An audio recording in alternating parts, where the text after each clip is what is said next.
السلام علیکم ورحمۃ اللہ وبرکاتہ۔ قارئین و سامعین، مزید ایک ویڈیو لے کر آپ کے سامنے حاضر ہوئے ہیں۔ امید کرتے ہیں کہ یہ ویڈیو آپ کو پسند آئے گی۔ عنوان ہے گناہوں سے توبہ کرنے والے بندے اللہ تعالیٰ کو بہت پسند ہیں۔ رسول اللہ صلی اللہ علیہ وسلم فرماتے ہیں، اس کی قسم جس کے ہاتھ میں میری جان ہے، اگر تم خطائیں کرتے کرتے زمین و آسمان پر کر دو پھر اللہ سے استغفار کرو تو یقیناً وہ تمہیں بخش دے گا۔ اس کی قسم جس کے ہاتھ میں محمد کی جان ہے، اگر تم خطائیں کرو ہی نہیں تو اللہ عز و جل تمہیں فنا کر کے ان لوگوں کو لائے جو خطا کر کے استغفار کرے اور پھر خدا انہیں بخشے۔ مسند امام احمد۔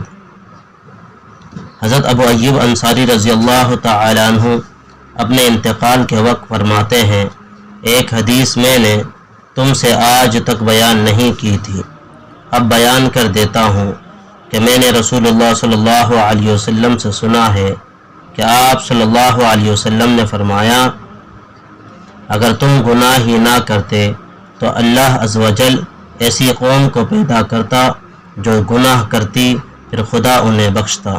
صحیح مسلم۔ حضور صلی اللہ علیہ وسلم فرماتے ہیں، گناہ کا کفارہ ندامت اور شرمساری ہے، اور آپ صلی اللہ علیہ وسلم نے فرمایا، اگر تم گناہ نہ کرتے تو اللہ تعالیٰ ایسے لوگوں کو لاتا جو گناہ کریں پھر وہ انہیں بخش دے۔ مسند احمد۔ آپ صلی اللہ علیہ وسلم فرماتے ہیں، اللہ تعالیٰ اس بندے کو پسند فرماتا ہے جو کامل یقین رکھنے والا اور گناہوں سے توبہ کرنے والا ہو۔ مسند احمد و تفسیر ابن کثیر۔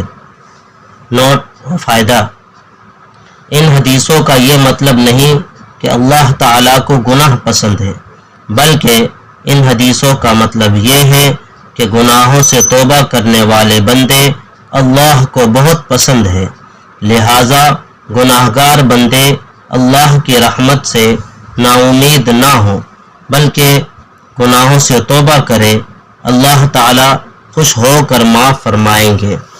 اللہ تعالیٰ سے دعا ہے کہ اللہ رب العزت ہم سب کے گناہوں کو معاف فرمائے۔